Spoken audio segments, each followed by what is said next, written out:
Hello everyone and welcome to this week's RailFreight Fridays, the broadcast where we'll try to wrap up the weekly news in just 10 minutes, as promised. Majorie, what's on the agenda today? Well, we have the most important news of the week, and the most important news of the week was definitely Ukraine opening up its borders for transit traffic to and from Poland. And it's not yet official because today, February 4th, is the day that they're going to announce the date, but they have at least said that they will do so. And the history of the story is that from December, or November actually, the transit through Ukraine to and from Poland was banned. The official reason was that it was construction works, but a lot of people already said it's actually because they have a dispute about the road permits going in and out Poland, and Ukraine was not happy with the quota they had got. Now, that has been solved because they have agreed to increase the number of permits for the road sector, and that was the decisive factor to open up it for rail freight again. This is, of course, very good news for the rail freight industry because they have been taken hostage by this road situation. Transcontainer, among other companies, responded very happily. They had not been able to run trains through Ukraine since, well, December, actually. They lost a lot of traffic, and they're just looking at the new schedule, waiting eagerly for this new date to be announced. And today, as we speak, they are negotiating this date. Now, there was a lot of other news. This is a very good example of how politics was getting into the sector of rail freight. And I think, Nikos, you have some other examples of the same thing happening. Yes, precisely. We have been mentioning how politics can impact and affect global supply chains and, of course, the new Silk Road since last December in the European Silk Road Summit.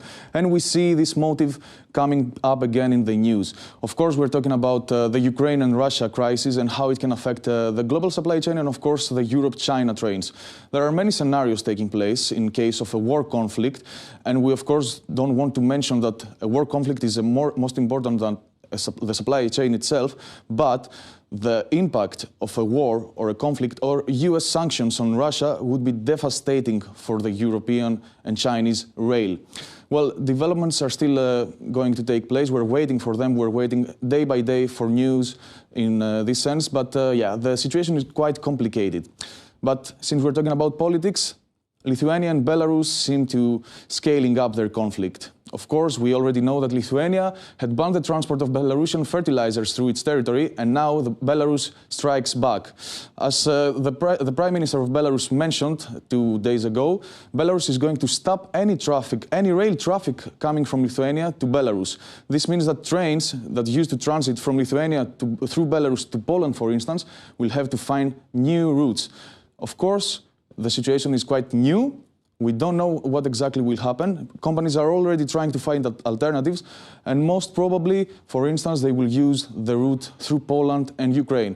We will follow closely this topic, and we will keep you updated during the next days. But Majorie, I think we also have some good news to share, right? Yes, luckily it was not only bad news this week, we also had a lot of time for celebrations, and one of the countries where this is taking place right now is China. As most of you know, it's Chinese New Year, Spring Festival. Monday was the last day of the last year, and Tuesday was the first day of the new year of the tiger. And a lot of people in China are currently off. What does that mean for the new Silk Road? Well, actually, nothing, because trains will keep on running, everybody said. They may have to work a little bit in the evening, they may have to send some emails back and forth, but everybody is very dedicated to the new Silk Road.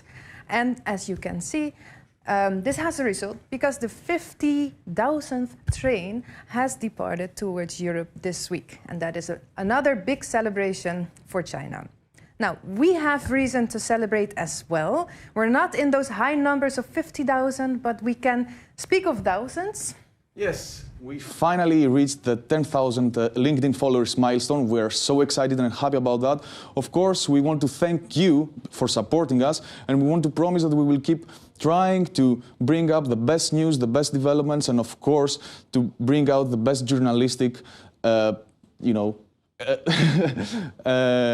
results. Yes, in our community, because this is where we base our success, and this is what we want to boost more, exchange with our audience. And of course, based on this exchange, we have promised something to our audience, right? Yes, because on Monday we announced a statement, or we had a post on LinkedIn where we said that we have 10,000 followers, and we also invited you to comment on our post, like it, and leave your name in there, because we are going to announce winners who are winning a ticket of choice to one of our events. And we are going to announce 3 winners today because we have a lot of people responding to this.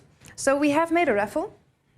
And we are going to have a draw right here, yes, I will right now. hold it because you're going to handpick the first winner of this very first contest of RailFreight Fridays. Okay, so let's have a good look. luck, everyone. I'm not looking.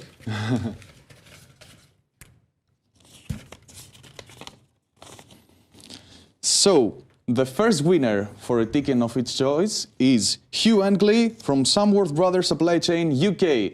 Congratulations, Hugh. Congratulations. Now we're going to see if there is a second winner in this box. I'm going to okay, pick. It's your turn, yeah. All right. Let's have a look.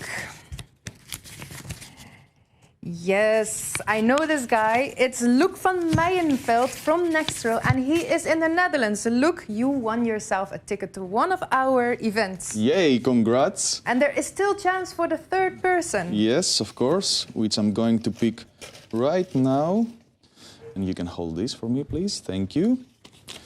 So the third person is Tracy Barber from Rail Human Library, UK again. Congrats, Tracy. The second UK reader, right? Yes, Who wins? that's not a coincidence. I think because we have a UK newsletter since last week. So we have a lot of people from the UK interacting with us. Please keep on doing so. We will keep on having posts on LinkedIn where you can respond to, and we will talk about those responses right over here. So keep a good look at our LinkedIn profile. For the winners, we will send you a discount code, and then you can decide on which event you would like to attend. Now, I think we have wrapped up the week. This is a wrap, indeed. Thanks everyone for watching, and we renew our meeting for next week, next Friday, right? Yes. Bye-bye. Thank you for watching. Bye.